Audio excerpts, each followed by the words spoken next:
जी, last time हमने जी scoring का concept पढ़ा था कि स्टैंडर्ड वेरिएबल क्या होता है। कोई भी ऐसा वेरिएबल जिसका मीन 0 हो जाए, वेरिएंस 1 हो जाए, उसे हम कहते हैं ये एक स्टैंडर्ड वेरिएबल है। और रूटीन में कहाँ या कैसे या कब हम यहाँ यूज करते हैं, to measure the relative performance. Relative यानी कि अगर आपने लास्ट टाइम देखा कि मैंने आपको एक एग्जांपल दी जिसमें कहा कि उसके 2 डिफरेंट पेपर्स थे और उस स्टूडेंट ने किस पेपर में अच्छा परफॉर्म किया है। अब देखा जाए तो पेपर एक जैसे डिफिकल्टी लेवल्स के नहीं थे, तो उसको कैसे कंपेयर कर सकते हैं हम कि किस में वो उसने अच्छा परफॉर्म किया था। तो हमने कह दिया कि दोनों के आप जी स्कोर्स बना लें। जो जी स्कोर्स होते हैं वो बेसिकली बताते हैं ये हैं कि ये जो ओरिजिनल वेरिएबल है जिसका हमने जी स्कोर कैलकुलेट किया हुआ है, वो वेरिएबल उसकी रीडिंग मीन से कितनी ज्यादा या कितनी कम है, ये हम फाइंड करते हैं। यानी कि वो जो ओरिजिनल वेरिएबल है उसकी reading how many standard deviation above the mean, इसको आप मल्टीप्लाई कर लिया करेंगे स्टैंडर्ड डेविएशन से और वो मीन से उतना ही अबव होगा। मीन कितना है 2500, तो हम कहेंगे कि जो वेरिएबल है वो मीन से इतना है, बिल्कुल 4000 मीन से इतना ही अबव है। ठीक है। अच्छा, अब ऐसा कह ले जी बनाना था x माइनस एक्स बार ओवर s, इसको जरा क्रॉस मल्टीप्लाई कर ले।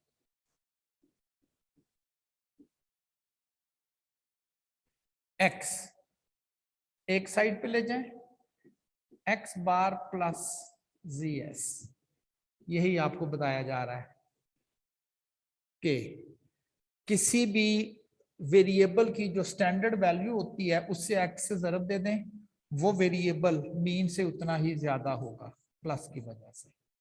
तो वो ओरिजिनल वैल्यू कहां पर है, हम कहेंगे वो मीन से बड़ी है। कितनी बड़ी है, z टाइम्स स्टैंडर्ड डेविएशन, वो मीन से ऊपर है। ठीक है ना।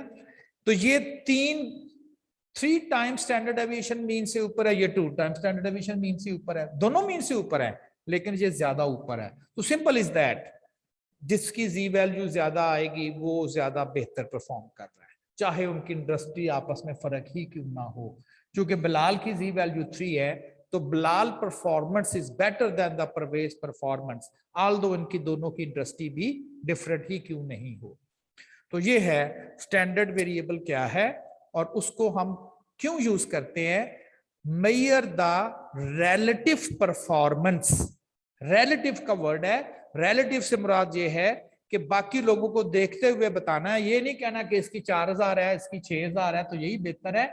दोनों ही अपनी अपनी कंपनियों में बेहतर है, लेकिन ये बहुत ज्यादा मीन से ऊपर है, ये सिर्फ 2 मीन से ऊपर है। तो इसका मतलब हुआ कि बिलाल की परफॉर्मेंस जो है वो परवेज की परफॉर्मेंस से बेहतर है। तो that's why we prefer Bilal for our job. जी, किसी ने कोई क्वेश्चन तो नहीं पूछना? Anyone has a question regarding standard variable or its calculation?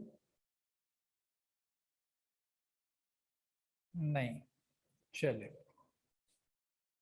अच्छा जी, नेक्स्ट वन है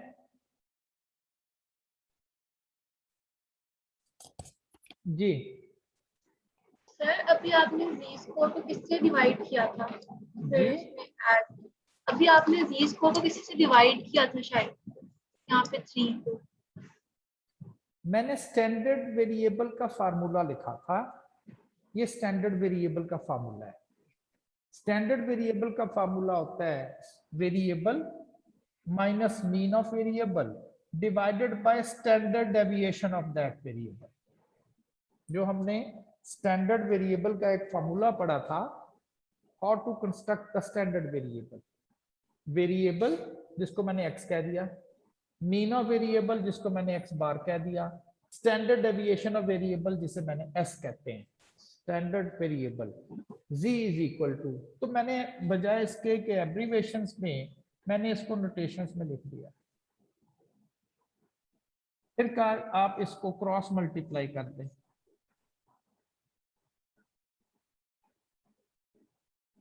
और x is equal to x bar plus vs। इसे पढ़ेंगे z टाइम्स स्टैंडर्ड डेविएशन, जैसे 2 टाइम्स s 3 टाइम्स s, तो ये है z टाइम्स स्टैंडर्ड डेविएशन, कहाँ प्लस, कहाँ से प्लस, मीन। तो किसी का भी वो वैल्यू कहां पर है, वो मीन से z टाइम्स स्टैंडर्ड डेविएशन ऊपर है। जितना z स्कोर बड़ा है वो उतनी ही मीन से ऊपर है, वो उतनी ही बेहतर है, वो उतनी ही बेटर परफॉर्म करने वाली वैल्यू होती। जी हुआ क्लियर आपको?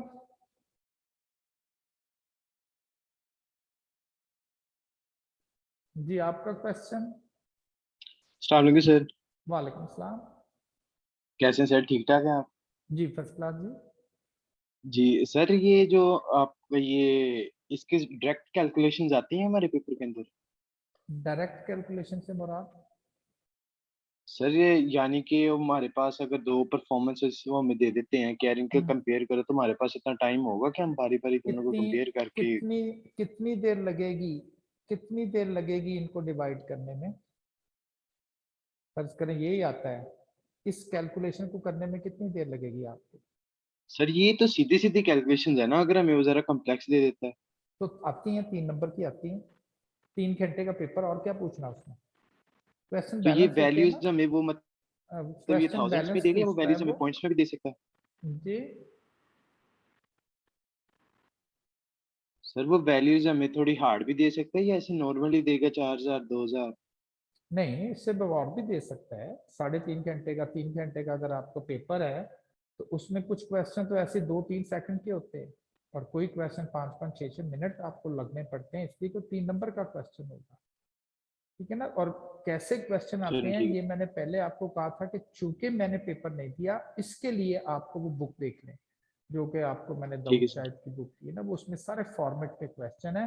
तो एक्सपेक्टेशन यही है कि जिस तरह से फॉर्मेट उस बुक में मेंशन है उसी तरह के क्वेश्चन है। ठीक है सर। जी, तो हमने मीन और वेरिएंस वगैरह जो है वो आपको टीच किया कि जी मीन क्या है और ये वेरिएंस वगैरह क्या होते हैं। अगर आपके पास कोई डेटा सेट हो, कोई आपके पास डेटा सेट है, फर्ज करें ये वाला, और यहाँ पर ये डॉट है वो मुख्तलिफ वैल्यूज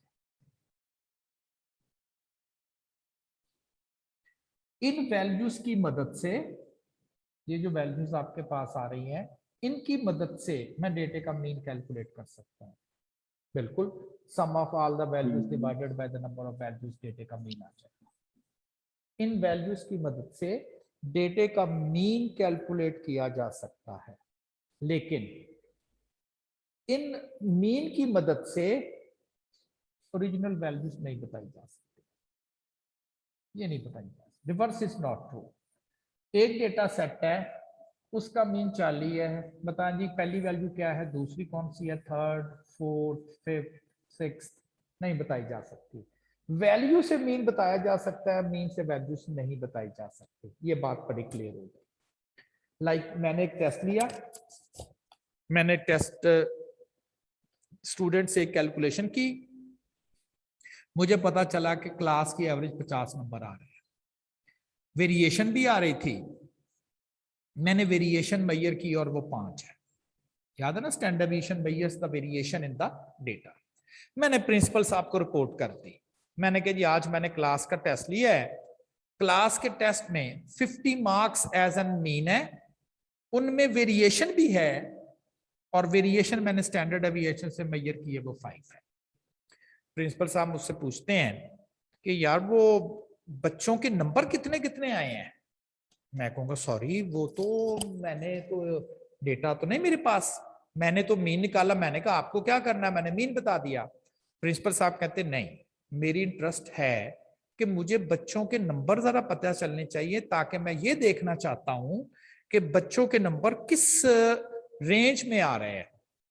पहला आंसर जो मैं उनको करूंगा वो ये है जी सॉरी, इनसे मैं बच्चों के इंडिविजुअल्स नंबर नहीं बता सकता, एक एक के स्टूडेंट के नंबर क्या हैं वो नहीं बताया जा सकता। लेकिन एक रशियन था, रशियन मैथमेटिशियन, उसने कहा था कि एक्चुअल नंबर तो आप नहीं बता सकते, लेकिन आप ना इंटरवल्स बना सकते हैं।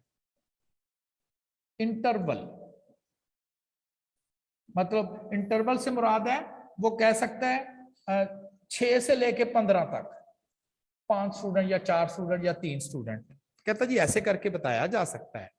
इंडिविजुअल स्टूडेंट के नंबर नहीं बता सकते, लेकिन मीन और स्टैंडर्ड डेविएशन, कहता इन दो इन्फॉर्मेशन से आप कुछ इंटरवल बना बना के बता सकते हैं कि कितनी रेंज में, किस इंटरवल में कितनी वैल्यूज होंगी, ये कहता जरूर बताया जा सकता है। तो अब हमने ये पता करना है कि with the help of a mean and standard deviation ये कैलकुलेट करना है कि किस इंटरवल में कितनी वैल्यू जो है वो आ जाती है, किस इंटरवल में कितनी वैल्यूज आएंगी। वो जो रशियन था उसको, उसका जो नाम था शेबायशेफ, और उसी वजह से ही उसको शेबायशेफ रूल भी कहा जाता है। शेबायशेफ रूल, शेबायशेफ रूल क्या है? Chebyshev theorem is used in describing, कहां है क्या, spread of the observations in the data, कौन सी वैल्यू कितना कहां है। इसलिए कि डेटा आपको पता नहीं है, डेटे का मीन और स्टैंडर्ड डेविएशन आपने कैलकुलेट अगर कर लिया है, कहता है यहां से ओरिजिनल डेटा तो नहीं बताया जा सकता, लेकिन ये डिस्क्राइब किया जा सकता है कि वो वैल्यू मीन से कहां कहां पर मौजूद है। थोड़ा सा समझ नहीं आ रहा तो देखिए आगे क्या कहता है। कहता है regardless of how the data are distributed, कहता डेटे की शेप से अगर आपको ना पता हो, डेटे की शेप पता ना, symmetric, positive skewed, negative skewed, कहता है कि अगर आपको डेटा की शेप ना पता हो फिर भी कहता बताया जा सकता है कि कितनी वैल्यू जो है वो कहां कहां पर अवेलेबल है। अब जरा पहले मैं आपको इसको एक्सप्लेन कर दूं। उसने क्या कहा था? उसने ये कहा था कि आप एक इंटरवल्स बना लें, इंटरवल्स,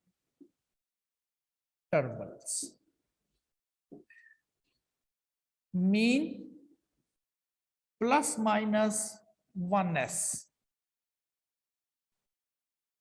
इस अगर मैं ऐसी हाइपोथेटिकल डेटे की बात करूं, अगर मीन 50 है, स्टैंडर्ड डेविएशन 5 है, तो लोअर लिमिट बनानी हो 50 प्लस माइनस 5, ये बन जाएगा आपके पास 45 to 55।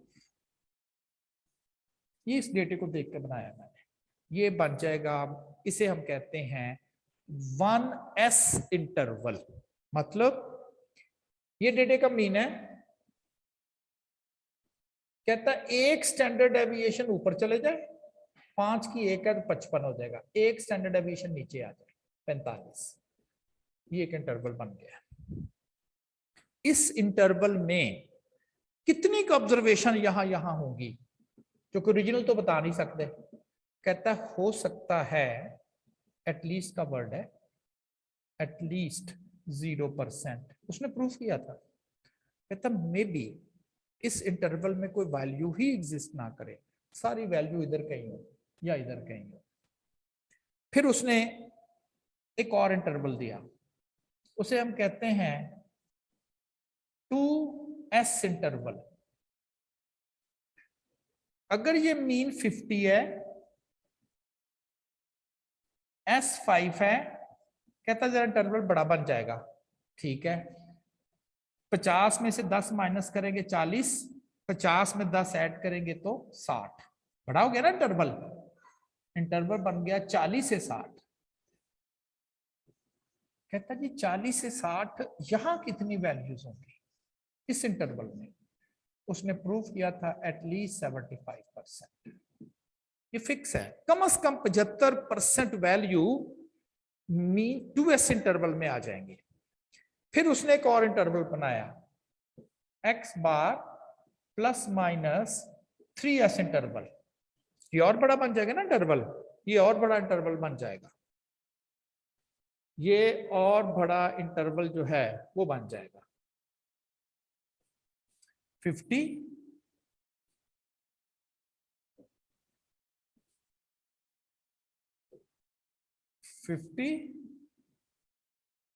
Plus minus 3 into 5, 15 minus करेंगे तो 35 बनेगा, 15 प्लस करेंगे तो 65 बनेगा। देखिए इंटरवल और बड़ा बन गया, 65 से 35 तक।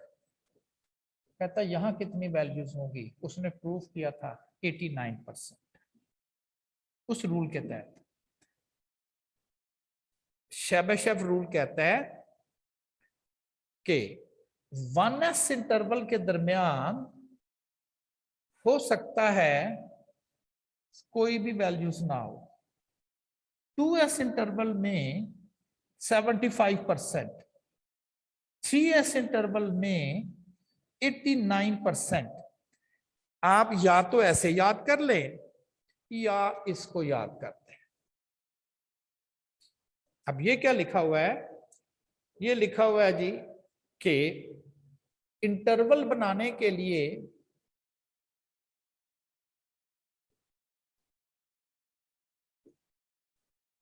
वो कहता है जी x bar plus minus KS कर ले, k को 1 रखेंगे, k को 2 रखेंगे, k को 3 रखेंगे, k को 4 रखेंगे, इंटरवल बनते जाएंगे। डेटा कितना होगा, एटलीस्ट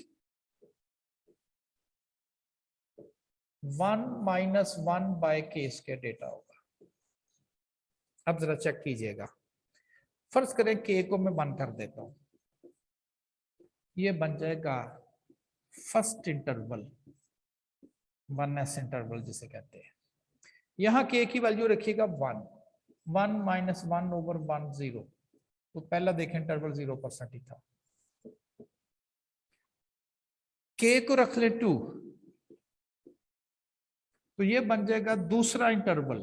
इसमें कितना डेटा होगा याद नहीं आ रहा, 1 माइनस 1 बाय k स्क्वायर का मतलब है 4, 4 माइनस 1 बाय 4 मैंने एलसीएम ले लिया, 3/4, 0.75 परसेंटेज में लिखेंगे 75%।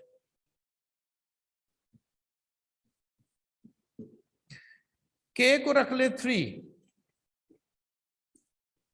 x bar plus minus 3s, 1 minus 1 by 3 का स्क्वायर 9, तो ये आ जाएगा 8/9। इसको परसेंटेज में बदले 89%।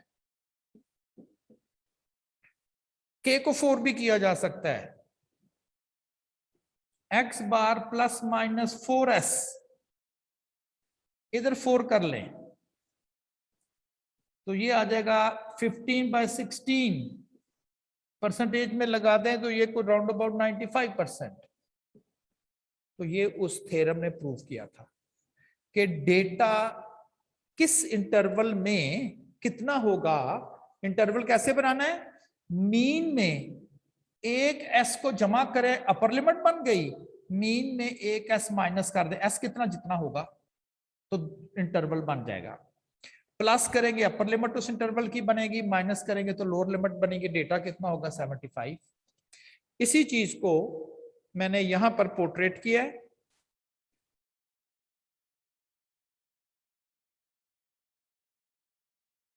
ये कहता है ये डेटे का मीन है, दिस इज द मीन,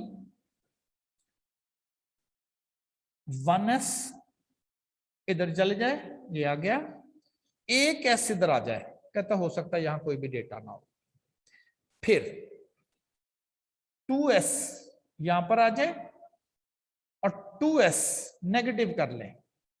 कहता है ये जो इंटरवल बनेगा इस इंटरवल में एटलीस्ट 75% डेटा इसी एक इंटरवल में आएगा। और अगर आप इस इंटरवल को 3s कर लें ये पर और 3s इंटरवल यहां पर, कहता है इसमें 89% डेटा इस इंटरवल में जरूर आएगा। एग्जाम्पल के तौर पे अगर किसी डेटे का मीन 50 है और उसका स्टैंडर्ड डेविएशन 5 है, तो पहला इंटरवल बनाना है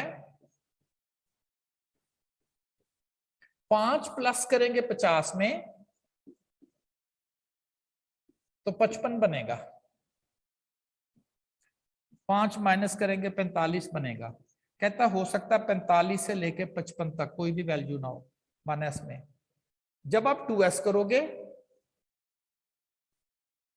तो दूसरा इंटरवल ये बनेगा 60 और ये बनेगा 40। कहता 40 से 60 तक कितनी वैल्यूज होंगी? जरूर 75%। तीसरा इंटरवल बनाना है तो यहां 3 कर दें, ये बन जाएगा 65। एक एक स्टैंडर्ड बढ़ता जा रहा है, ये बन जाएगा 35। कहता 35 से लेके 65 तक कितनी वैल्यूज आएंगी? जरूर 89%। ये उस थ्योरम में प्रूफ किया गया है। एग्जाम में भी वो ऐसा ही करता है, वो आपको मीन दे देता है, स्टैंडर्ड डेविएशन दे देता है और आपसे ये पूछता है कि जी अगर हम मीन से 1s ऊपर चले जाए, मीन से 1s नीचे आ जाएं तो हमारे पास टोटल कितना डेटा होगा? शेबिशेफ रूल कहता है एटलीस्ट 0%, ये एटलीस्ट 0%। अगर कहता जी 1s इंटरवल हो जाए फिर 75%, 1s 0, 2s 75, 3s 89। ये याद कर लें। k को 1 रखेंगे पहला इंटरवल बन जाएगा, k को 2 रखेंगे दूसरा बन जाएगा, k को 3 रखेंगे तो तीसरा इंटरवल। जितना कितना इस इंटरवल में डेटा होगा वो डिपेंड करता है k। जी कोई क्वेश्चन तो नहीं है आपका? ये चीज है, हमारे पास डेटा नहीं है, हमने उस डेटे का मीन और स्टैंडर्ड डेविएशन अगर कैलकुलेट किया हुआ है और हमारे पास अवेलेबल है, उस मीन और स्टैंडर्ड डेविएशन से इंटरवल्स बना के बता सकते हैं कितना डेटा सेट किस इंटरवल में आएगा। ये इस रशिया के मैथमेटिशियन ने प्रूफ किया हुआ है कि जी 75 क्यों है, ये 82 क्यों नहीं है, या 93 क्यों नहीं है, या 64 क्यों नहीं है। यही तो इस थ्योरम में उसने प्रूफ किया था। आपको थ्योरम नहीं प्रूफ करवाया जा रहा, आपको उस थ्योरम के रिजल्ट बताए जा रहे हैं कि with the help of a mean and standard deviation we can construct interval containing how much percentage of values in each interval. ये कितनी कितनी वैल्यू हर जगह पर होगी, ये उस वक्त यूज करते हैं जब हमारे पास डेटा होता नहीं है, बस मीन और स्टैंडर्ड डेविएशन होती है, हम उसी की मदद से फाइंड कर सकते हैं। अगर डेटा की शेप नॉर्मल हो, मीजोकर्टिक हो, बेल शेप हो, अगर डेटा की शेप जो है वो मीजोकर्टिक हो, दैट इज नॉर्मल हो, तो कहा जाता है कि ये जो परसेंटेजेस हैं ये कितनी कितनी परसेंटेजेस में आ जाएगा। जब मैं कहा करूंगा बेटा उस वक्त हैंड रेज किया करो, दरमियान में ना इंटरप्ट किया करो। जी सर हमें सिर्फ वैल्यूज याद करनी है इंटरवल्स की, हमें प्रॉपर कैलकुलेशंस भी याद करनी पड़नी है? प्रॉपर कैलकुलेशन किस चीज की? सर चीज जैसे ही आपने की? बताया कि मीन और स्टैंडर्ड डेविएशन आपको पूछ लेता है कितने परसेंट है, तो हम ये सिर्फ यही याद कर लें कि 33 में 89, सिर्फ हम वैल्यूज याद कर लें कि परसेंटेज? जी आप परसेंटेज याद करोगे, वो इंटरवल कितना होगा। चले मैं इसके एक फर्ज करें एक एग्जांपल दे देता हूं आपको कि जी हम एक एग्जांपल के थ्रू इसको देखते हैं क्या है।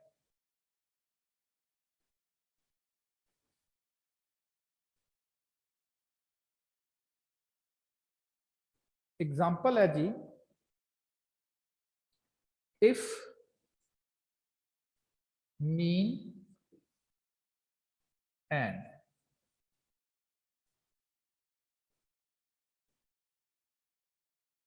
स्टैंडर्ड डेविएशन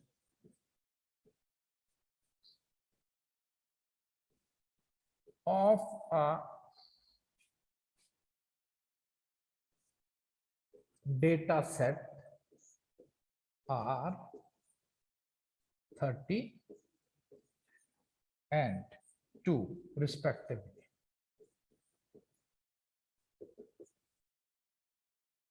कहता है कोई डेटा सेट है, उसका मीन कैलकुलेट किया गया है वो 30 है और उसका स्टैंडर्ड डेविएशन कैलकुलेट किया गया है वो 2 है।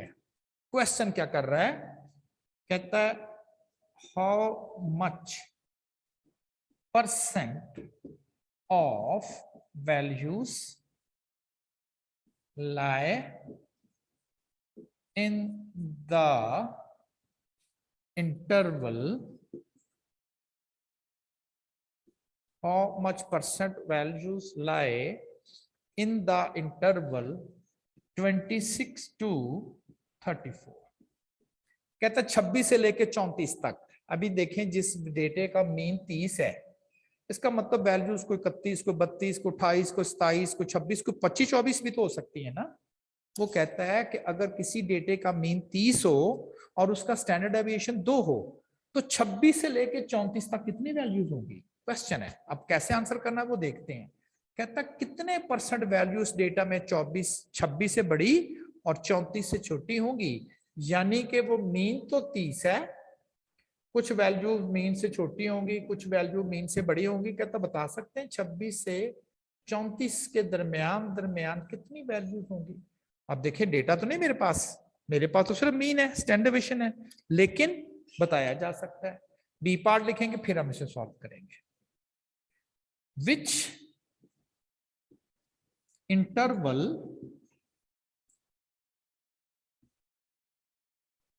will contain 89% of values। कहता डेटा में 89% वैल्यू किस इंटरवल में आ जाएंगे। यहां उसने इंटरवल दिया हुआ है, ये गिवन है, और पूछा हुआ है % ऑफ वैल्यूज, कितने % वैल्यूज आएंगे। अब शेप डेटे की उसने यहां मेंशन नहीं की हुई है ना, की हुई। हमें इस चीज का पता है कि जो 1s इंटरवल है उसमें 0%,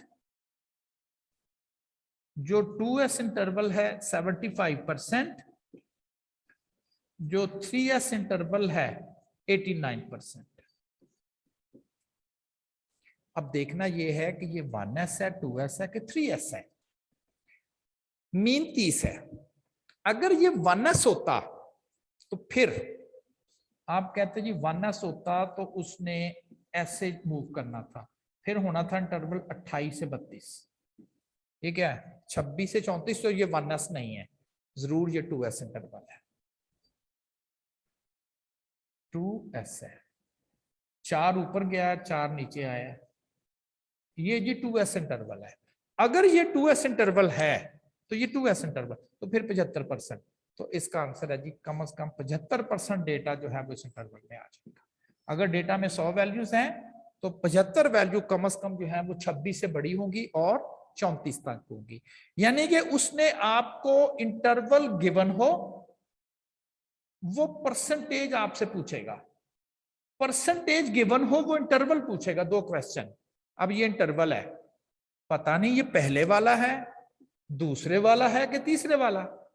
अगर ये पहले वाला है तो 0%, अगर ये दूसरे वाला है तो 75%, अगर ये तीसरा इंटरवल है तो 89%। तो ये चेक करना पड़ेगा। तो सिंपल चेक कर ले कि ये कितना इंटरवल है, 2s है कि 3s है। आपने कहना है 30 है, 34 तक जाना है, स्टैंडर्ड डेविएशन 2 का है, इसका मतलब है 2 × 2 ऊपर जाएंगे तो स्टैंडर्ड डेविएशन फिर 34 आएगा, तो ये 2s है, 75%। Second, which interval contain 89% of the values. अब उसने आपको परसेंटेज दे दी है गिवन। आपने कहना जी 89% 3s इंटरवल है, तो बना देना फिर इंटरवल। कौन सा 3s इंटरवल आप बना देंगे, 3s इंटरवल, क्योंकि उसने आपको कहा है 89% वैल्यू किस इंटरवल में आएगी, इंटरवल बना के बताएं। आपने कहना जी हम बनाएंगे 3s इंटरवल। 6 नीचे आ जाएंगे 24, 6 ऊपर चले जाएंगे 3 दूनी 6, 36। तो आप आंसर करोगे 24 से लेके 36 तक 89% वैल्यूज इंटरवल में आ जाएगी। 2 क्वेश्चन इंटरवल देगा आपको, तो क्वेश्चन पूछेगा परसेंटेज ऑफ वैल्यूज कितनी किधर होंगे। अगर वो परसेंटेज ऑफ वैल्यूज दे, फिर आपको वो इंटरवल पूछेगा कि इतनी वैल्यू किस इंटरवल में होगी। ये इंटरवल आप अपनी मर्जी से तो नहीं बना रहे, आप तो उस थ्योरम के रिजल्ट को यूज करके ये इंटरवल आप बता रहे। हाँ जी, अब क्लियर हुआ कि क्या याद करना है आपको, कि इंटरवल दे तो पहचानना है ये 1s यानी कि पहले वाला है, 2s यानी कि दूसरे वाला है, कि 3s तीसरे वाला है। पहले वाला हो 0%, दूसरे वाला हो 75%, तीसरे वाला हो 89%। और अगर वो आपको इंटरवल दे दे तो वैल्यू पूछता है परसेंटेज में, परसेंटेज दे दे तो वो इंटरवल पूछता है। जैसे उसने कहा 89% वैल्यू किधर होगी, तीसरे इंटरवल में। तीसरा इंटरवल बना के बता दिया आपने, 3s इंटरवल। जी हुआ किसी को क्लियर, या कुछ और पूछना किसी ने? ये था मीन और वेरिएंस से हम कैसे बता सकते हैं कि कितनी वैल्यूज किस इंटरवल में आएंगी। अब इसी की इंप्रूवमेंट है। अगर आपको डेटा की शेप पता चल जाए, if data is approximately bell shape, पता ना बेल शेप मीजोकर्टिक को बोलते हैं, देन द इंटरवल। उस शेबिशेफ ने कहा था शेप पता नहीं क्या है, 1s इंटरवल। अब देखिए मैंने 1s इंटरवल बनाया, ये मीन है, एक एस मीन से ऊपर चला जाए, एक ये आ गई, एक एस मीन से नीचे आ जाए। भाई यहाँ कोई वैल्यूज तो होगी ना मीन के गर्द गिर्द, कितनी होंगी? 68%।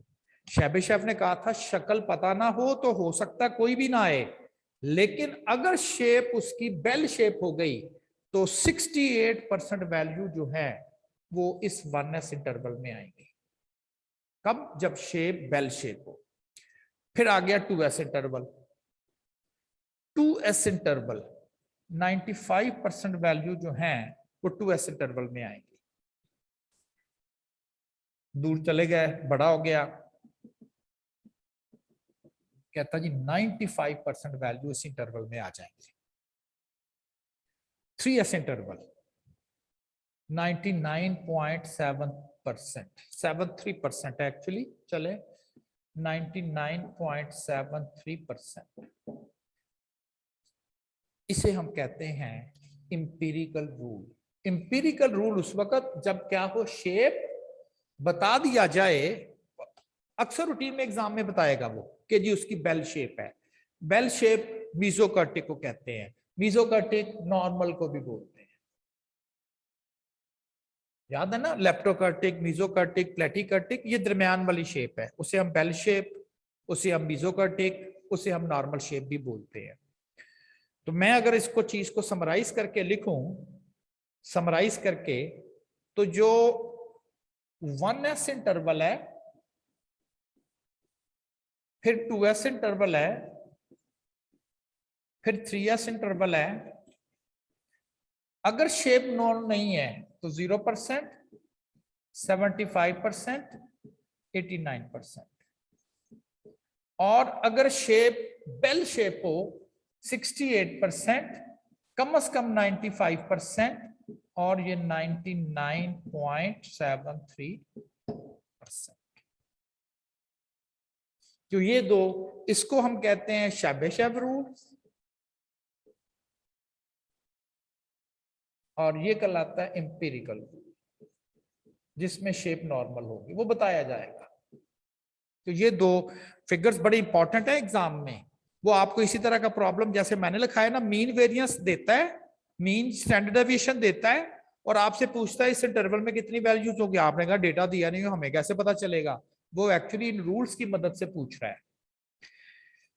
ठीक है जी, तो एक अब आप क्वेश्चन लिखेंगे, लिखें शाबाश क्वेश्चन।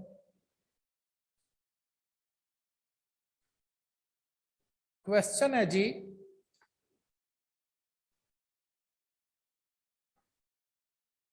if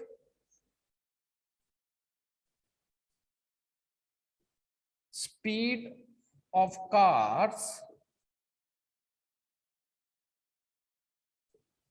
traveling जो सफर कर रही हैं on motorway, if speed of cars traveling on motorway is normal mesokurtic, कि जी उस डेटे की शेप नॉर्मल है with mean speed 100 kilometers per hour, with mean speed 100 kilometers per hour and standard deviation 10 kilometers per hour. कहता है कोई गाड़ियां हैं वो मोटरवे के ऊपर सफर कर रही हैं, उनकी जो स्पीड है, आपको पता रास्ते में वो उन्होंने स्पीड गन लगाई होती है, कोई 115 की स्पीड से गाड़ी गुजरी, कोई 130 की स्पीड से गाड़ी गुजरी, यस कुछ ओवर स्पीड भी जाती हैं, कोई 90 के स्पीड से गाड़ी गुजरी, कोई 95 के स्पीड से। शाम को जब सारा डेटा उन्होंने नोट किया तो उस तमाम स्पीड्स का मीन जब कैलकुलेट किया तो पता चला वो 100 किलोमीटर पर आवर की स्पीड से गाड़ियां गुजर रही थी। हर गाड़ी में वेरिएशन भी आ रही थी और वो 10 किलोमीटर पर आवर के हिसाब से है। तो मेरे पास गाड़ियों की इंडिविजुअल स्पीड्स नहीं है, बल्कि उस दिन जितनी गाड़ियां गुजरी हैं उनकी मीन स्पीड का डेटा मेरे पास आ गया और वो है 100 किलोमीटर पर आवर और स्टैंडर्ड एविएशन कितनी है 10 किलोमीटर पर आवर। शेप उसने बता दी है स्पीड्स की। वो अगर ग्राफ ड्रॉ करें मुख्तलिफ गाड़ियों की स्पीड का ग्राफ, कहता जी वो कुछ इस तरह का बनता है, बेल शेप नॉर्मल। क्वेश्चन क्या है, if maximum speed limit is 120 kilometre per hour, कहता जी अगर मोटरवे पर 120 किलोमीटर पर आवर की स्पीड जो है वो मैक्सिमम स्पीड है, then how much percent cars over speed, कहता कितने परसेंट गाड़ियां ओवर स्पीड से गुजरी उस दिन। गाड़ियों का डेटा नहीं है, सिर्फ मीन और स्टैंडर्ड डेविएशन का डेटा है। मीन और स्टैंडर्ड डेविएशन का डेटा सेट है।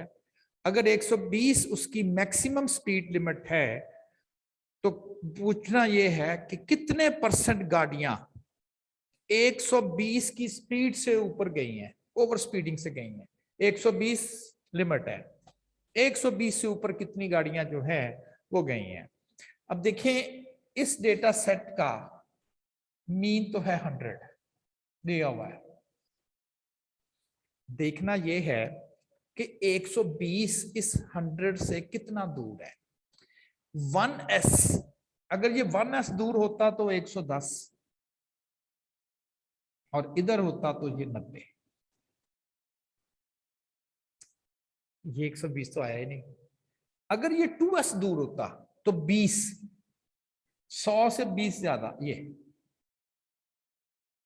और इधर 80। यस, ये 2s के अंदर ये 95% गाड़ियां ऐसी होंगी जो 80 किलोमीटर से ज्यादा लेकिन 120 किलोमीटर से कम स्पीड से गुजरेगी। लेकिन उसने क्वेश्चन क्या किया है, उसने कहा 120 से ज्यादा स्पीड से कौन गुजरेंगी, ये गाड़ियां। ये 120 की स्पीड से ज्यादा गुजरने वाली, 120 यहां तक और ये 120 से ज्यादा वाली गाड़ियां हैं, ये वाली, ये ओवर स्पीडिंग कर रही हैं। अब ये कितनी है, रिमेंबर ये गाड़ियां जो 120 से ऊपर जा रही है और ये गाड़ियां जो 80 से कम आ रही हैं मिलके 5% है, क्योंकि 95 तो 80 और 120 के दरमियान में आ गई। ये 95% तो गाड़ियां इस स्पीड से गुजर रही हैं। किस रूल के तहत, एम्पिरिकल रूल के तहत। 80 चूंकि 2s इंटरवल बनता है ना ये, तो इसमें तो 95% गाड़ियां हैं। बाकी ये जो बचता है ये वाला, ये 5% बचता है मिला के टोटल। तो उसने सिर्फ आधा पूछा हुआ कि इधर कितनी है, ये वाला। चूंकि शेप सिमेट्रिक है, सिमेट्रिक शेप की वजह से 5% का हाफ 2.5%, 2.5% जो गाड़ियां होंगी वो ओवर स्पीड करेंगी, यानी कि वो 120 से ज्यादा की ट्रेवलिंग पे गुजरेंगी। क्योंकि 100 उसने एक जंप लगाया था 120, आपने देखना 120 100 से कितने स्टैंडर्ड एविएशन दूर है, 2 स्टैंडर्ड एविएशन। एक स्टैंडर्ड एविएशन 10 का है, 10, एक और स्टैंडर्ड एविएशन 10 का, तो 2 स्टैंडर्ड एविएशन दूर है। आपने कहना 2s इंटरवल बना लें, 2s इंटरवल के अंदर 95% डेटा, 2s इंटरवल के बाहर बाहर ये वाला 5%। शेप चूंकि बेल शेप सिमेट्रिक है, जितना डेटा इधर होगा बिल्कुल उतना ही डेटा इधर होगा, तो हाफ उधर होगा और हाफ ही डेटा जो है वो दूसरी साइड पर आ जाएगा। एग्जैक्टली आप बता सकते हैं कि जी कितने % गाड़ियां जो होंगी वो 120 की स्पीड के अबव जो हैं वो ट्रेवल कर रही होंगी। देखें डेटा हमारे पास है नहीं, सिर्फ डेटे का मीन और स्टैंडर्ड डेविएशन है, शेप का पता है, और उसकी मदद से हम ये कट्स बना के बता सकते हैं कि कितना डेटा सेट जो है वो कहां पर जो है वो लाए करें। जी जी बोलिए। सर वो मेरा ये क्वेश्चन है कि देखें आपने स्टेटमेंट लिखी है, if speed motor way is normal with mean speed. Sir यहाँ से हमें पता नहीं लग रहा है कि बेल की शेप क्या है। इस स्टेटमेंट से तो पता लग रहा है कि कार्स की स्पीड नॉर्मल लग रहा है, ये तो स्टेटमेंट के साथ तो नॉर्मल स्पीड ऑफ कार्स के साथ नॉर्मल मिलकर शेप किसे कहते हैं? नॉर्मल शेप किसे कहते हैं? बेल शेप उसे मीजोपर्टिक। जी उसे कहते हैं ना। तो क्वेश्चन में क्या मैंने लिखा हुआ है, if the speed of the cars travelling on a motorway is normal. क्यों स्पीड ऑफ कार्स, उसकी शेप बताई हुई है, इज नॉर्मल। नहीं सर, ये तो कार्स की स्पीड बता रहा है ना कि नॉर्मल है। अच्छा नॉर्मल कितनी होती है? शेप के बारे में तो नहीं बता रहा। नहीं स्पीड नॉर्मल सर कितनी होती है? नॉर्मल आप देखें सर ये तो सर कुछ भी हो सकती है, कार्स पे डिपेंड करता है। सर ये तो पता नहीं ना रहेगा कि कौन सी स्पीड, वो है इसीलिए जिसका इसीलिए कोई इसीलिए तरीका है समझना जानने का। हमें, इसीलिए हमें समझना है speed of the cars travelling on a motorway is normal with mean speed. अगर वो नॉर्मल है तो मीन स्पीड क्यों दे रहा है? इसका मतलब है कि सही। उनकी स्पीड कम ज्यादा है, ठीक, हम्म, 100। यहां से पता चल रहा है कि मैक्सिमम स्पीड लिमिट कितनी है, जी मैक्सिमम सर। स्पीड लिमिट कितनी है। यहां पर उसने स्पीड जो गाड़ियों की है उसका कोई ना कोई डेटा होगा ना। अगर मैं आपको कहूं जी कि data of weight is normal with this one, इसका मतलब उसकी उसने डेटा की शेप बता दी है नॉर्मल। आप कहें जी नॉर्मल वेट होता है, तो नॉर्मल आप खुद ही क्वेश्चन में फंस गए कि जी नॉर्मल वेट किसे कहना, 50 kg को कहना, 60 को कहना, 80 को कहना, ये तो डिपेंड करता है। तो यहाँ उससे आप सही। उसकी शेप है कि उसकी शेप कैसी है। अक्सर वो मीजोकर्टिक को कभी भी नहीं बोलेगा, या वो बेल शेप लफ्ज बोल देता है या वो नॉर्मल का वर्ड बोल देता है। इसका मतलब उसकी स्पीड किस तरह की है, यानी कि बहुत सारी स्पीड्स हैं, उसका डेटा, डेटे से मुराद है। Thank you sir.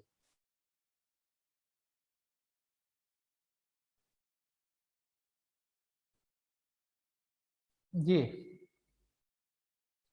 सर जी ये आपने 120 इसकी मैक्सिमम स्पीड है, तो सर जी ये 80 और 100 दरमियान, सर जी K2 के दरमियान में आ रहा है, K2 से, तो सर जी ये 75% नहीं आएगा? आपने 95% लिखा है।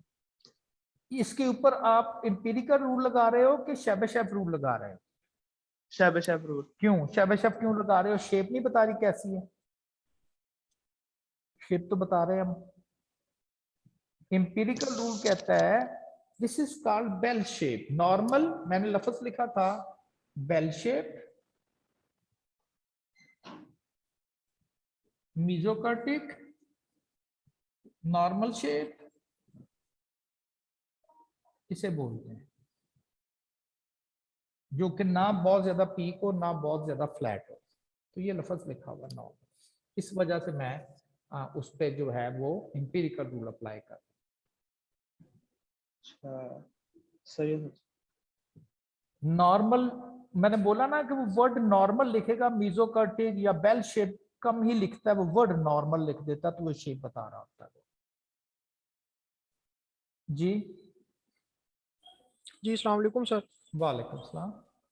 सर आपने अभी फरमाया था कि एम्पिरिकल रूल के लिए वो नॉर्मल का वर्ड यूज करेगा। सर जब उसने शेबेशेव रूल यूज करना हो तो उसके लिए सर क्या इंडिकेशन देगा, वो हमें कैसे पता चलेगा कि चुप ये कर उसकी जाएगा, बात कर साइलेंट रहा है? होगा, शेप बताएगा ही नहीं।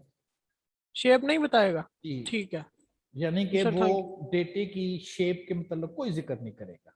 देखे यहाँ क्या लिखा हुआ जी है, regardless of how the data are distributed, that is regardless of the shape of the data.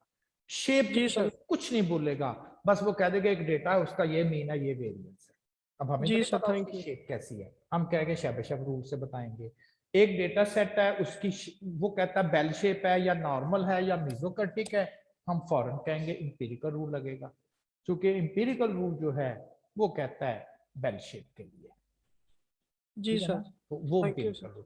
ज्यादातर क्वेश्चन इंपीरिकल रूल के रेलेवेंट आते हैं, कि उसने शक्ल का जिक्र किया होता है, और इसलिए कि मोस्टली डेटा जो होता है, मोस्टली, मैं ये नहीं कहता सारा, मोस्टली डेटा सेट जो होते हैं ना वो बेल शेप सिमेट्रिक होते हैं।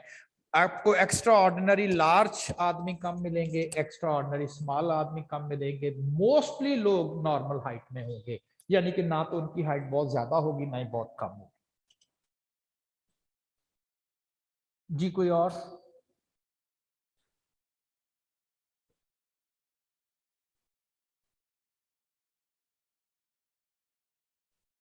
चले एक और क्वेश्चन लिखेंगे आप।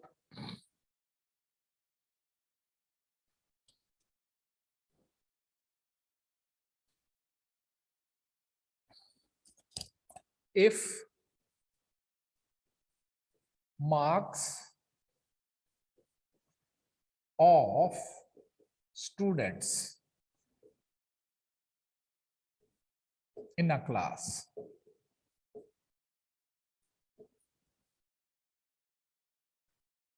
if marks of students in a class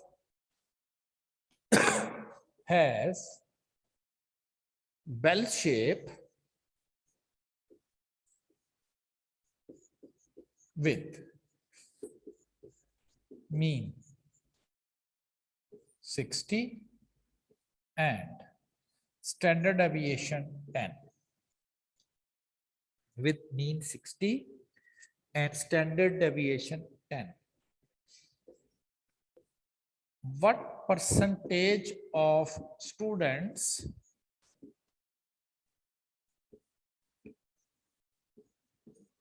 got marks? What percentage of students got marks below 70? 70 से कम कितने लोगों ने नंबर लिए, कितने परसेंट स्टूडेंट के नंबर 70 से कम आए हैं? जबकि मीन नंबर 60 है, स्टैंडर्ड डेविएशन 10 है, शेप डेटे की बेल शेप है, यानी कि अगर तमाम स्टूडेंट के मार्क्स का डेटा लेके उसका ग्राफ ड्रॉ किया जाए तो वो बेल शेप ग्राफ ड्रॉ करता है, कहता है कितने परसेंट स्टूडेंट क्लास में ऐसे हैं जिनके नंबर 70 से कम है। शाबाश, जल्दी से।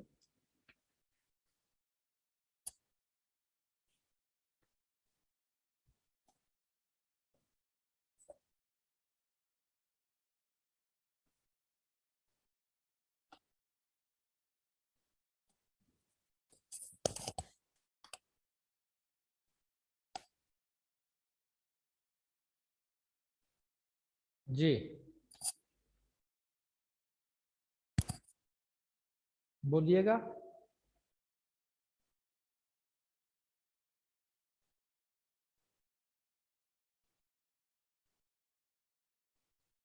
जी क्या आंसर है आपका?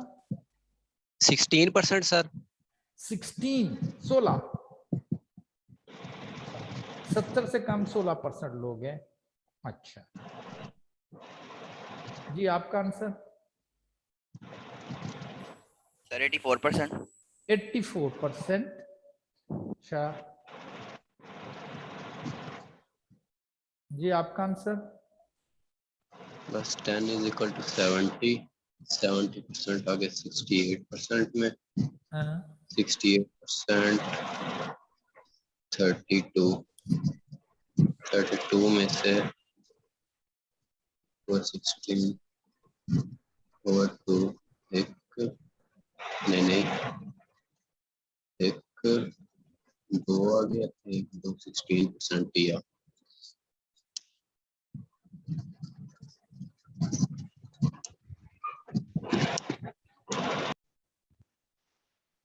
जी, आपका आंसर? 16%। अच्छा चले, अब हम देखते हैं। उसने कहा था कि बेल शेप है। हम जरा थोड़ा सा स्ट्रक्चर बना लेते हैं कि बेल शेप बिल्कुल सेंटर में मीन होगा। पढ़ा था ना सिमेट्रिक में मीन कहाँ होता है? बिल्कुल सेंटर में, साथ। उसने हमें जो एक वैल्यू दी वो 70 दी हुई है और स्टैंडर्ड डेविएशन 10 का है। इसका मतलब 1 स्टैंडर्ड डेविएशन दूर वैल्यू दी, ये 70 है। अगर मैं एक इधर भी आ जाऊं 7 तो 50। बेल शेप है, इसके दरमियान 68% डेटा होगा। कहां से कहां तक? 50 से लेके और 70 तक। अच्छा जी, अब बात आ गई, उसने तो पूछा हुआ 70 से कम कितना होगा सारा। ये मेरा ख्याल है कि ये जो डेटा सेट है ये वाला, ये तो आपको पहले ही पता है, आधा सिमेट्रिक एग्जैक्टली 100% है, आधा एक साइड पर होगा, सिमेट्रिक है ना, तो ये 50% तो ये हो जाएगा सिमेट्रिक की वजह से। अब बसला रह गया ये डेटा कितना है, ये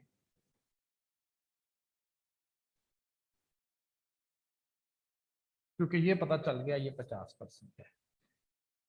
ये फर्स्ट हाफ है, जो फर्स्ट इंटरवल है, फर्स्ट इंटरवल ये उसका आधा है, ये क्योंकि दूसरा आधा इस साइड पे है ना, दूसरा आधा इस साइड पे है, दूसरा आधा इस साइड पे है। ये आधा है 68 का हाफ 34%।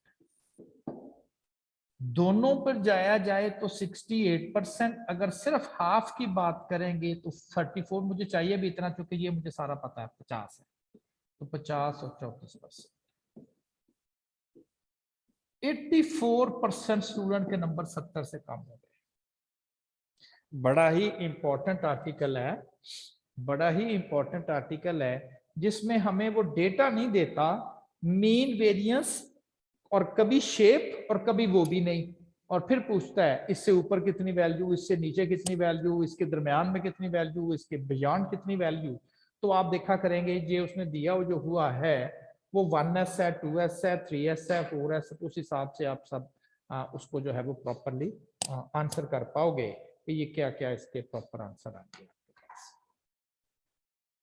हाँ जी, कोई और क्वेश्चन किसी का?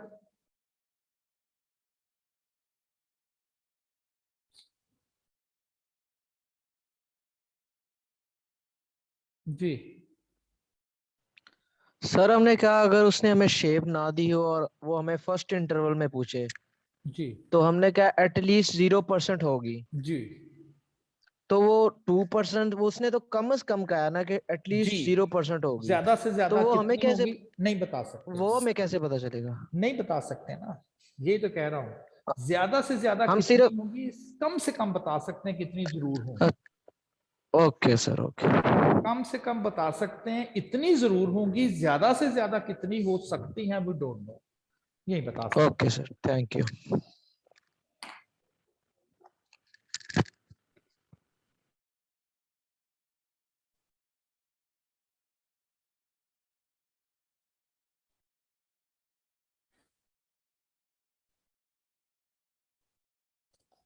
जी जी अस्सलाम वालेकुम सर।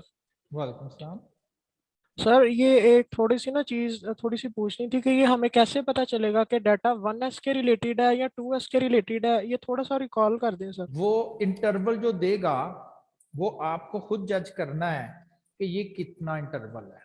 देखिए ना, अगर फर्ज करें वो आपको ये कहता है कि जी मीन उसका 30 है,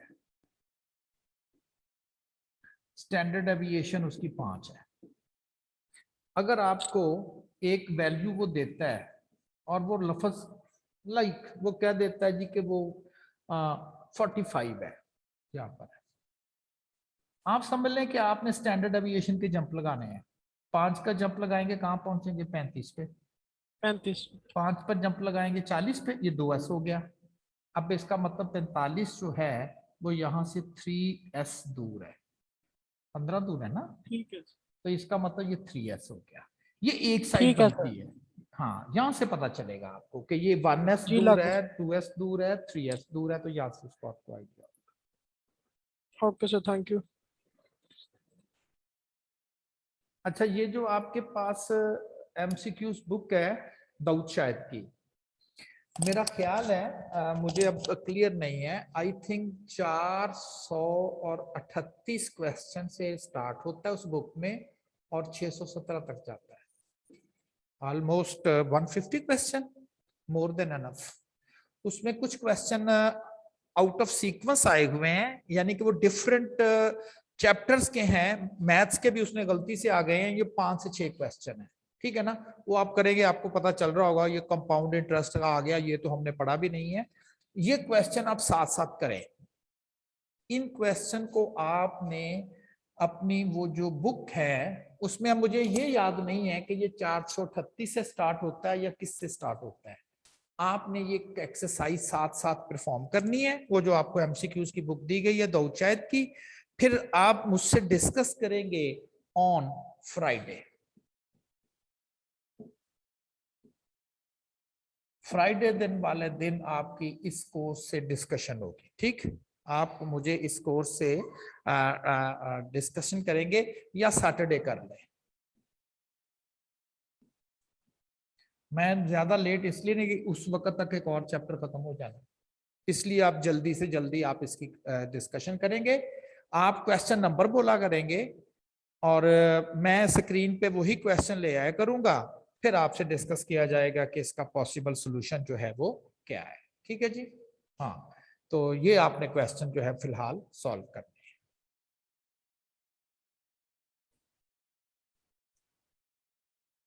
अच्छा जी, नेक्स्ट जो हमारे पास आर्टिकल है कि स्टैटिस्टिक्स की जो टेक्निक्स हैं वो आपको मुख्तलफ अपॉर्चुनिटीज प्रोवाइड करती हैं कि कब आपने क्या इंफॉर्मेशन जो है वो यूज करनी है। मीन का एक स्पेसिफिक पर्पस है, वेरिएशन डेटे की वेरिएबिलिटी मेजर करती है। अब क्वेश्चन ये है कि फर्ज करें अक्सर हम शोर मचाते हैं कि जी बड़ी महंगाई हो गई है, चीजें महंगी हो गई हैं। तो चीजें महंगी हो गई हैं, इसको कैसे मेजर करना है कि कितने परसेंट चीजें जो है वो महंगी हो गई हैं। अब ये आपने देखना है। एक छोटी सी एक्सरसाइज पहले करेंगे, एक छोटी सी बड़ी बेसिक सी कैलकुलेशन करेंगे और फिर उसी कैलकुलेशन को लेके मैं अपना नेक्स्ट आर्टिकल स्टार्ट करूंगा। एक क्वेश्चन लिखेंगे आप, if Ali got 80 marks and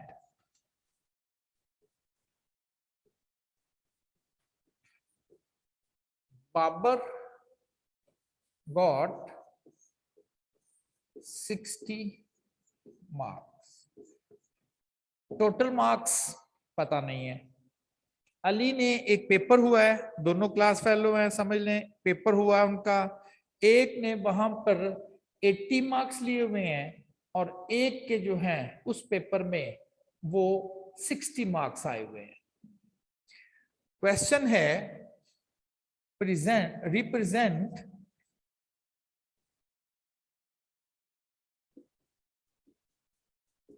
Ali's marks as percentage of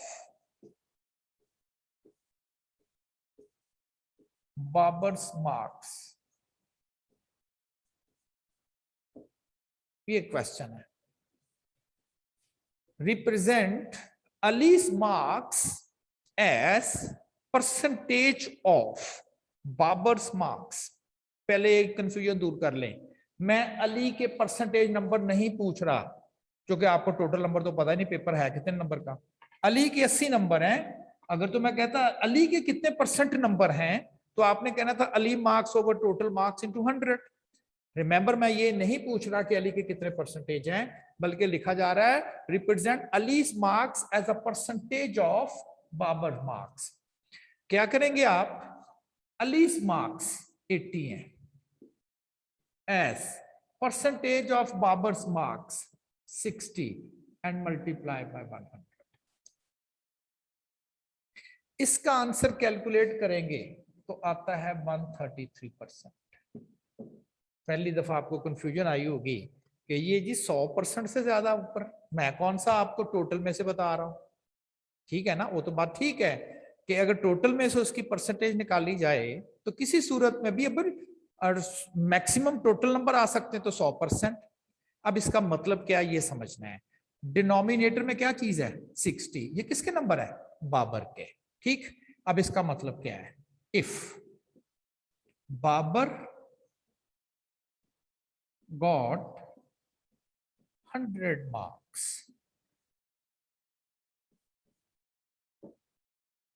ये किसके हैं, न्यूमिनेटर के, then Ali got 133 marks। इसका फायदा ये है, Ali got 33% more than Babar. Ali got 33% more marks than Babar। यानी कि अगर दो नंबर हैं, उनको आपस में कंपेयर करना है कि एक नंबर दूसरे नंबर से कितने परसेंट ज्यादा है, परसेंटेज फॉर्म। वैसे तो 20 ज्यादा है ना, 80 वो है उसके 60 है तो 20 नंबर ज्यादा है। हम कहते हैं नहीं 20 नहीं, इसको परसेंटेज में बताओ। आप इतनी सी चीज याद रखें कि जो चीज डिनोमिनेटर में आएगी उसे आप कंसिडर एज एन 100 करेंगे, और जो आंसर आएगा वो न्यूमिनेटर का होगा। 100 से जितना ज्यादा होगा उतने परसेंट वो नंबर उससे ज्यादा होंगे। तो हम कहेंगे कि अली ने बाबर के मुकाबले में 33% नंबर जो हैं वो ज्यादा लिए हुए हैं। तो कंपैरिजन करना दो क्वांटिटी का आपस में, कितने परसेंट एक क्वांटिटी दूसरे क्वांटिटी से ज्यादा है। मैग्नीट्यूड में तो 20 ज्यादा है, लेकिन हम बात कर रहे हैं कितने परसेंट ज्यादा है, ठीक। ये एक छोटी सी कैलकुलेशन है, अगर ये बड़ी सिंपल सी है, हम इसको अभी इस इंप्लीमेंट करके देखते हैं कि ये किस तरह से हम कहां पर इसे यूज करेंगे। ये कैलकुलेशन बस आपने याद रखनी है कि when we want to compare one quantity is how much percent greater than the other quantity, write the amount of that quantity in denominator and in numerator, and write the quantity in denominator from where we want to compare that quantity in percentage form। और जो भी answer आप लेंगे जो numerator में लिखा हुआ होगा we will consider that 100, और अगर आंसर आ जाता है ऑल टुगेदर 90%, तो हम कहेंगे न्यूमिनेटर की क्वांटिटी जो है वो डिनोमिनेटर के मुकाबले में 10% कम है। अगर आंसर आ जाता है 130%, तो हम कहेंगे न्यूमिनेटर की क्वांटिटी डिनोमिनेटर से 30% ज्यादा है। 100 से बड़ी हो तो न्यूमिनेटर ज्यादा है, 100 से कम हो तो न्यूमिनेटर जो है वो डिनोमिनेटर वाली क्वांटिटी से कम है। अब ये क्या हमने शुरू कर दिया, मीन वेरिएंस अच्छा चल रहा था।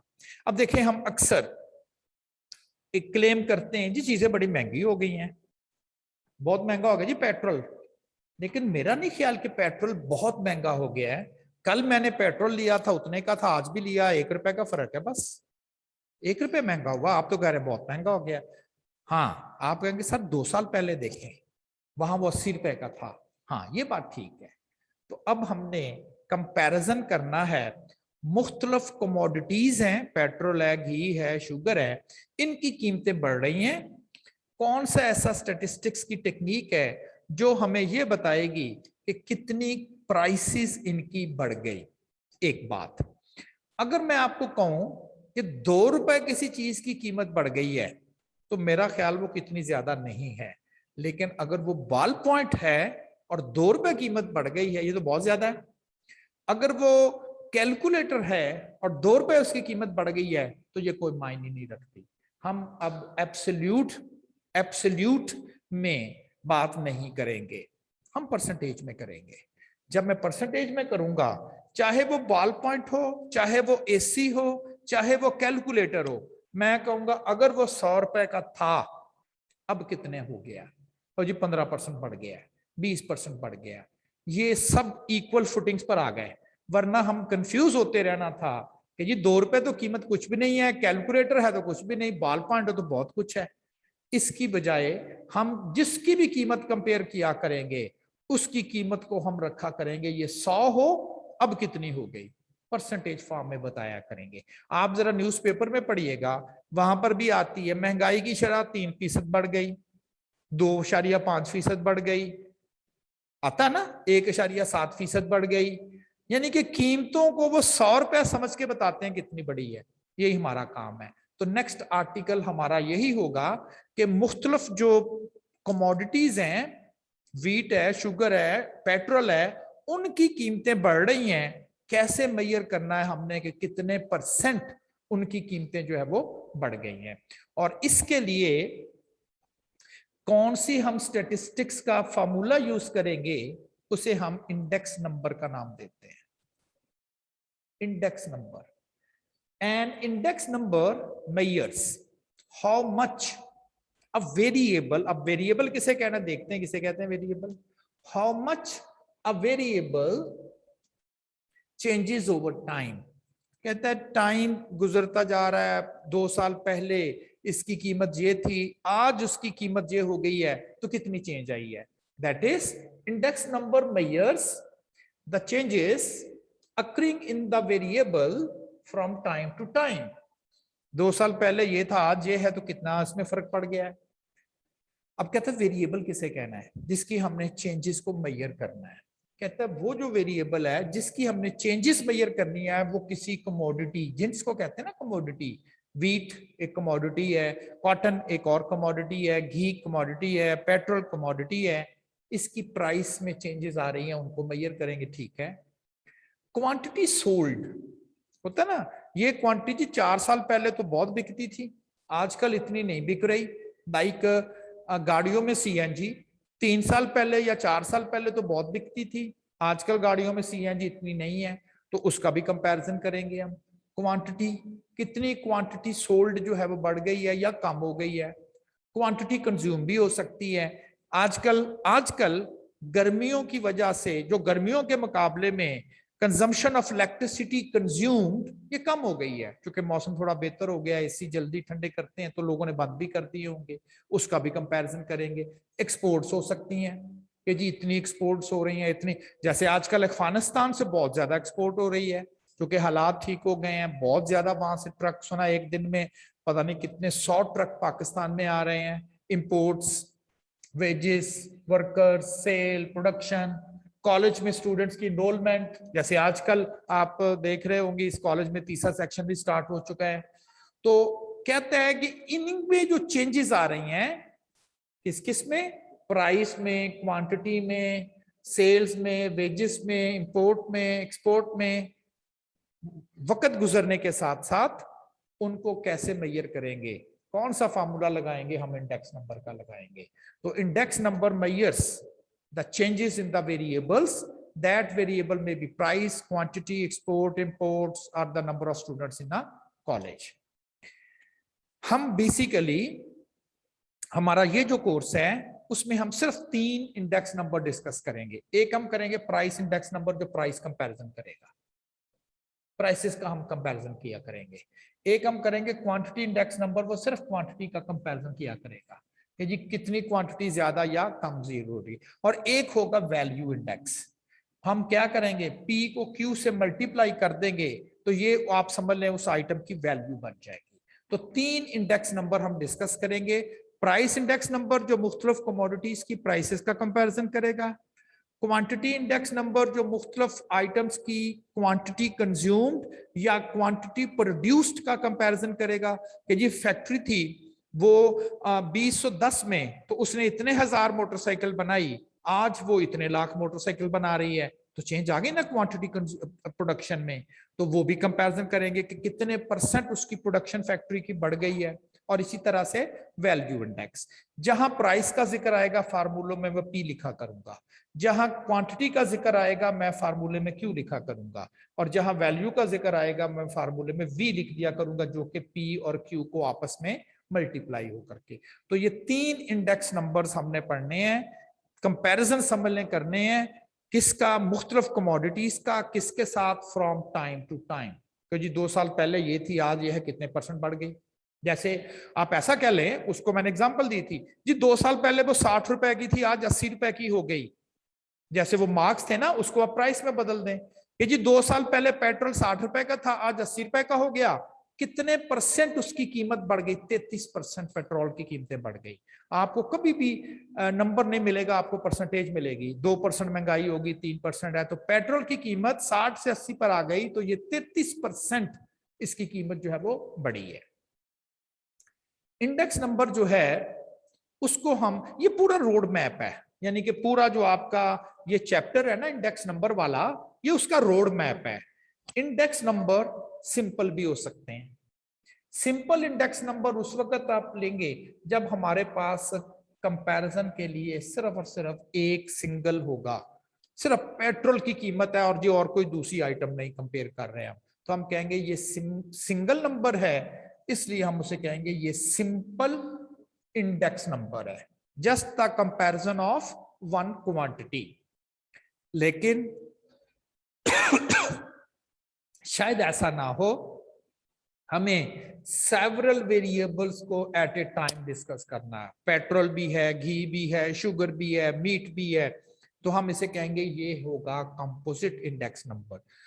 तो simple, if we want to compare prices of a single item, petrol only, that is called simple index number.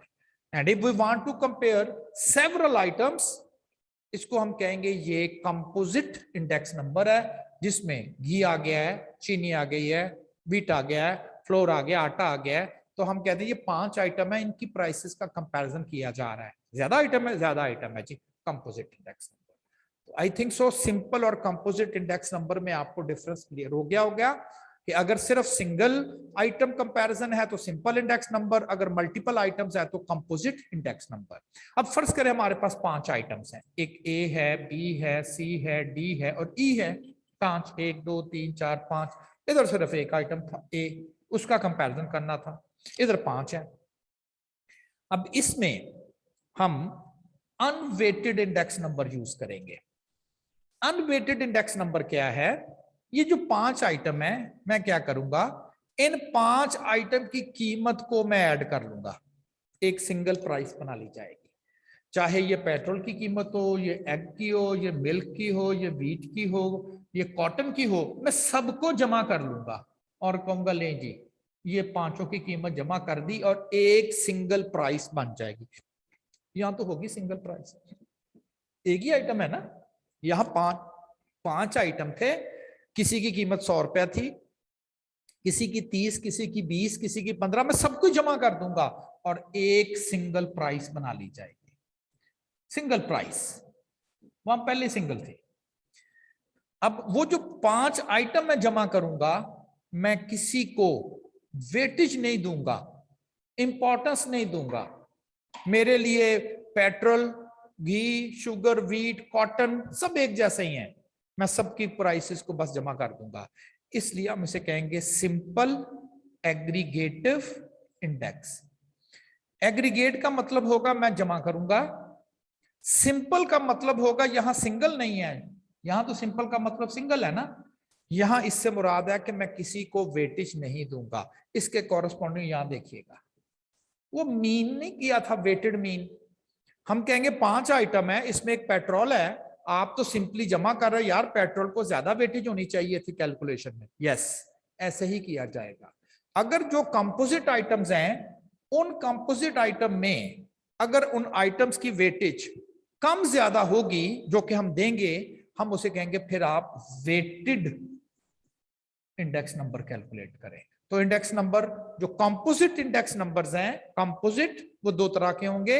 एक होगा अनवेटेड इंडेक्स नंबर, जिसमें जितने भी आइटम्स होंगे हम उनको किसी को इंपॉर्टेंस या वेटेज नहीं देंगे, और एक होगा वेटेड इंडेक्स नंबर, उसमें हम जितने आइटम हमारे पास होंगे उसमें हम उनको वेटेज, उनकी इंपॉर्टेंस असाइन किया करेंगे कि जी ये आइटम ज्यादा इंपॉर्टेंट है, इसकी वेटेज ज्यादा है, और इस आइटम की वेटेज कम है।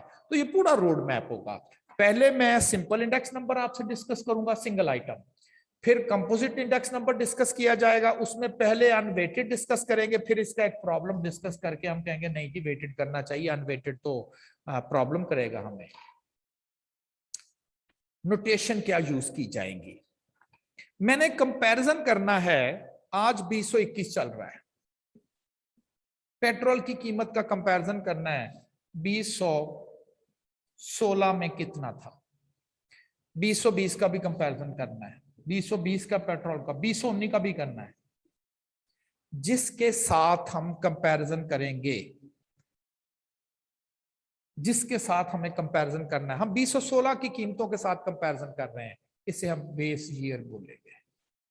ये बेस ईयर है, इसके साथ कंपैरिजन कर रहे हैं, इसे रेफरेंस ईयर भी कह देते हैं। रेफरेंस ईयर है जिसके साथ हमने कंपैरिजन में 2 चीजें होती हैं ना, आप अपना कंपैरिजन इसके साथ करके देखो, अक्सर आपके वालिद कहते हैं। तो जिसके साथ आप कंपैरिजन कर रहे हो उसे हम कहेंगे बेस ईयर, या उसे हम कहेंगे रेफरेंस ईयर। और जिसका किया जा रहा है, 19 का किया जा रहा है बेस ईयर के साथ, फिर 20 का किया जा रहा है बेस ईयर के साथ, फिर 21 का किया जा रहा है बेस ईयर के साथ, इन्हें करंट ईयर बोलते हैं। ये करंट ईयर्स है। तो 3 करंट ईयर्स हैं जिनका कंपैरिजन करना है, और एक बेस ईयर है 2016 जिसके साथ हमें कंपैरिजन करना है। तो 2 टर्म्स हैं, base year and current year.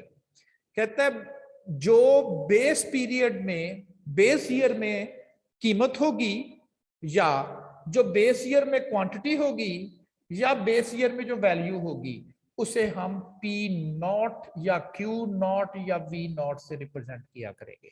Petrol की कीमत 2016 बेस ईयर है, उस वक्त जो पेट्रोल की कीमत होगी, फर्ज करें 60 रुपए लीटर, तो मैं उसको ऐसे लिखूंगा, P0 60 है, P फॉर प्राइस है, not for base year price.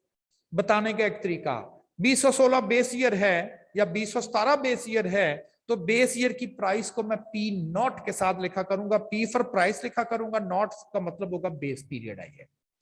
अच्छा जी, बाकी होंगे current, other periods are called the current prices. तो करंट ईयर में कीमत को कैसे लिखेंगे, करंट ईयर में क्वांटिटी कैसे लिखेंगे, और करंट ईयर में वैल्यू कैसे लिखेंगे, एन की नोटेशन के साथ। एन, जिसके साथ एन लगा आप कहेंगे ये करंट ईयर प्राइस है, जिसके साथ नॉट लगा हुआ ये बेस ईयर प्राइस है, ठीक। और इंडेक्स नंबर जब आप कैलकुलेट करेंगे, जैसे मीन कैलकुलेट करते हैं, वेरिएंस कैलकुलेट करते हैं, स्टैंडर्ड डेविएशन कैलकुलेट करते हैं, उनकी कोई ना कोई नोटेशन स्पेसिफाई होती है। हम जो इंडेक्स नंबर कैलकुलेट करेंगे, जिन्हें हम प्राइस रिलेटिव्स का भी नाम देते हैं, उसकी नोटेशन होगी P0N, price comparison of base year with the current year. ये नोटेशन हम यूज करेंगे, P0N।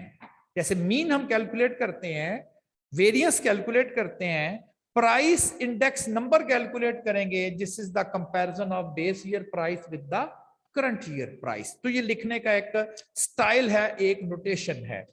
मैंने एग्जांपल दी, 2016 आपका अगर बेस ईयर है और 2018, 2019, 2020, तो ये आपका बेस ईयर है। इस साल जो कीमत होगी वो P0 लिखेंगे, इस साल इनकी कीमत होगी वो PN लिखेंगे, यानी कि इसके लिए PN और होगा, इसका PN और होगा, और इसका PN और होगा। भाई उस साल जो कीमत है उसकी, ये वही रहेगा कि बेस ईयर में उसकी कीमत जो है वो क्या होगी।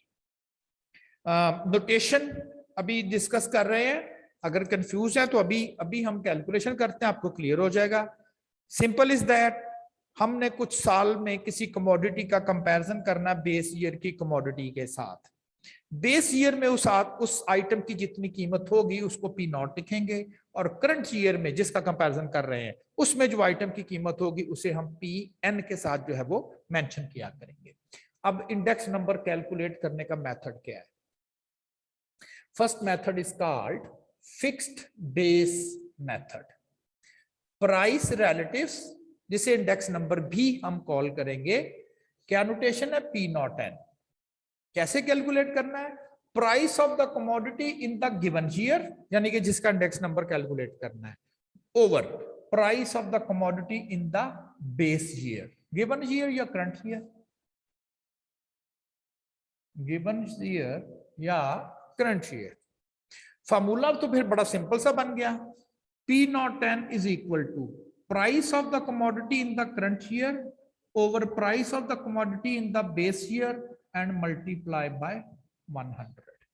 ये है जी इंडेक्स नंबर। किसी भी साल का इंडेक्स नंबर कैलकुलेट करना हो with reference to the base year, current year price over base year price multiply by 100।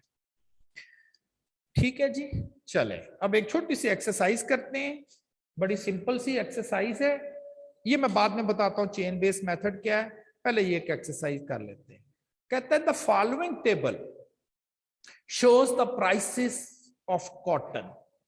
Cotton की कीमतें दी गई है, 1 kg की दी होगी। कहता है 1984 में कॉटन की कीमत थी 70 रुपए केजी कह लें, 85 में कम हो गई 50 रुपए केजी पर आ गई, 86 में 60 हो गई, 87 में 70 हो गई, 88 में 60 हो गई और 89 में 80 रुपए पे चले गए। कम ज्यादा होती जा रही हैं। कहता है कंस्ट्रक्ट प्राइस इंडेक्स नंबर, ऐसा इंडेक्स नंबर जो इनकी प्राइस का कंपैरिजन करेगा टेकिंग 1984 एज बेस। हमने नहीं डिसाइड करना कि जी अच्छा कंपैरिजन करना तो बेस कौन सा लें, ये एग्जामिनर आपको बताएगा। और रूटीन में ये first year as a base होता है, लेकिन लाजमी नहीं, आप देखेंगे कि लाजमी नहीं।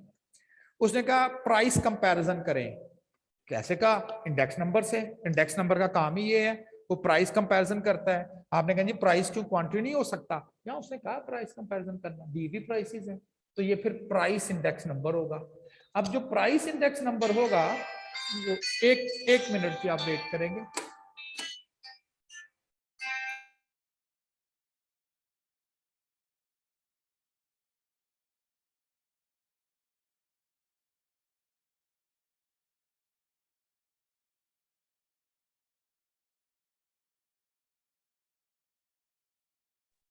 तो ये हो गया सिंपल, क्योंकि सिर्फ एक कमोडिटी है, कौन सी? कॉटन। सिंपल प्राइस, ये प्राइस है, क्यों है? प्राइस कंपैरिजन करना है, इंडेक्स नंबर है ये सिंपल प्राइस इंडेक्स नंबर है, नॉट कंपोजिट, क्योंकि सिंपल आइटम है। तो ये इस वक्त सिंपल प्राइस इंडेक्स नंबर हमें कैलकुलेट करने के लिए कह रहा है। 1984 को उसने कहा जी आप बेस ईयर रखेंगे, और 85, 86, 87, 88 और 89 ये बाकी 5 कौन है? करंट ईयर है। कहता है इनका जरा कंपैरिजन करके बताएं कीमतें कैसे बढ़ या कम हो रही हैं। आप इन्हें वर्टिकल लिख लें, 84, 85, 86, 7, 8 और 9 वर्टिकल लिख लिया। अब आप इनके आगे इनकी कीमतें लिख दें, यही वाला टेबल। अब इंडेक्स नंबर का फार्मूला है कि जिस साल आपने कैलकुलेशन परफॉर्म करनी है, current year over base year into 100 करते हैं।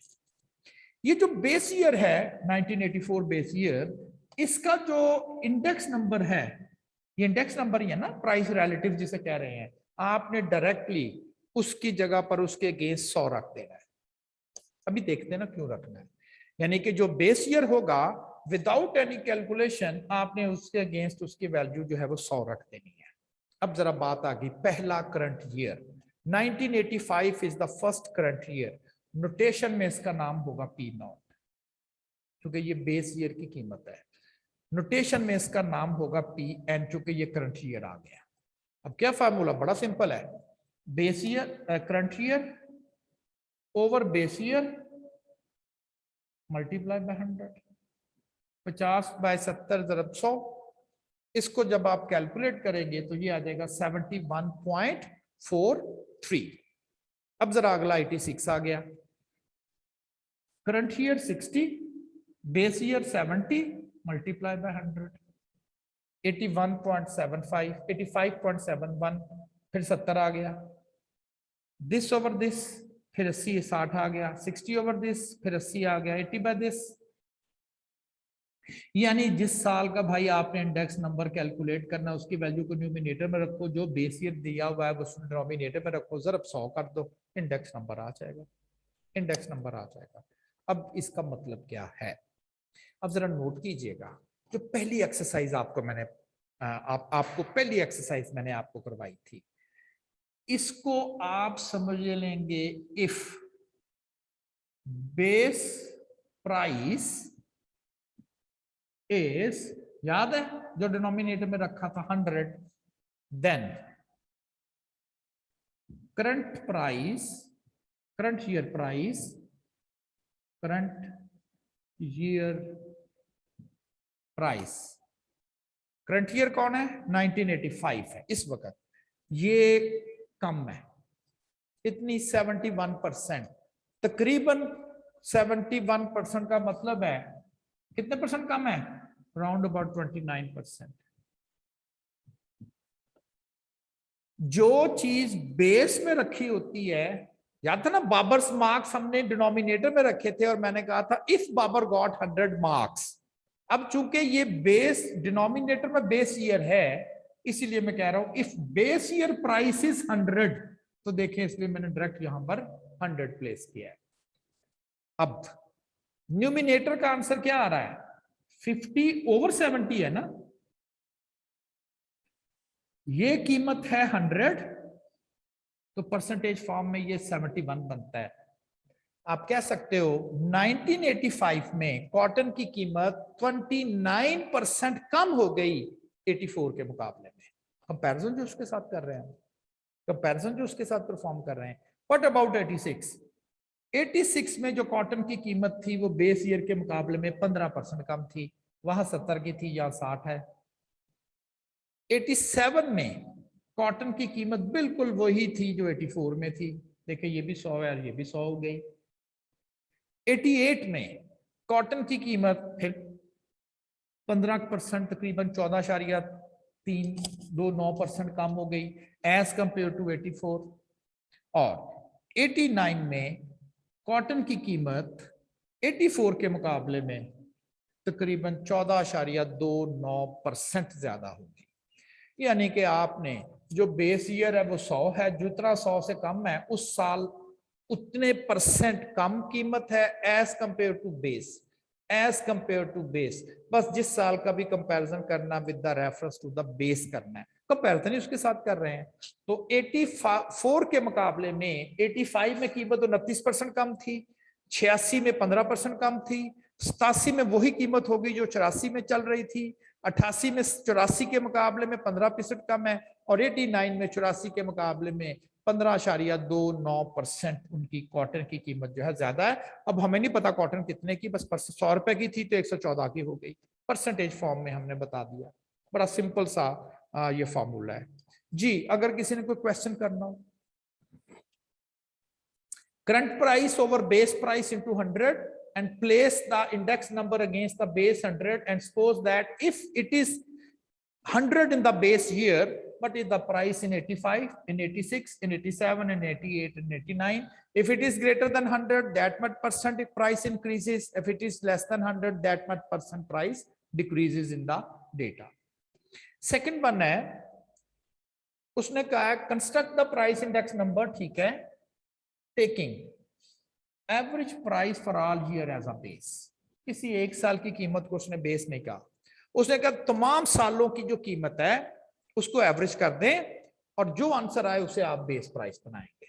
कभी वो बेस प्राइस किसी एक साल के अगेंस्ट प्राइस को भी दे देता है, कभी वो बेस प्राइस तमाम की एवरेज को दे देता है, और कभी वो बेस प्राइस अपने पास से दे देता है, कहता जी कीमतों का कंपैरिजन करें, अगर रेफरेंस प्राइस या बेस प्राइस जो है वो 65 होती, लेकिन यहां पर उसने हमें बेस प्राइस जो दी है वो है average price of all the years at the base.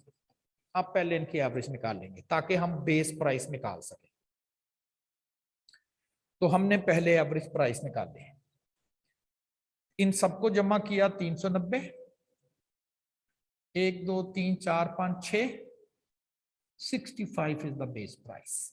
65 is the base price or the reference price. अब जिसका भी, चूंकि कोई एक साल तो इंडेक्स नंबर बेस ईयर है नहीं, अब हम सब कह लेंगे 65 as a base, current price 70, base price 65 multiply 100, current price 50, base price 65 multiply 100, current price 60, base price 65 multiply by 100 and so on. ये सारे इंडेक्स नंबर आ गए। फार्मूला वही है, करंट ओवर बेस इनटू 100, और इस दफा बेस प्राइस जो है वो तमाम सालों की एवरेज प्राइस को हम बेस प्राइस कहते हैं। अच्छा, अब यहां जब इंटरप्रिटेशन की बात करते हैं, इसमें तो हम सबको कहते हैं कि इतनी बढ़ गई इतनी कम होगी with the reference to the base year which is 1984। अब यहां पर कोई एक साल तो बेस ईयर है नहीं, तो फिर हम कुछ ऐसे बोलते हैं कि अगर इन 6 सालों की बात की जाए, 85 में इन 6 सालों में सबसे ज्यादा कीमतें कम थी, जो कि 34%, 24% के राउंड अबाउट है। As if we consider these 6 years, सबसे ज्यादा कीमत इन 6 सालों में अगर देखी जाए तो 89 पे थी। यानी कि विद कोई खास ईयर नहीं हम रेफर कर रहे हैं, उसमें तो हम रेफर करते हैं ना 84 को, क्योंकि वहां बेस ईयर 84 था। ये कोई 84 किसी एक साल की कीमत तो नहीं है, ये तो एवरेजेस है।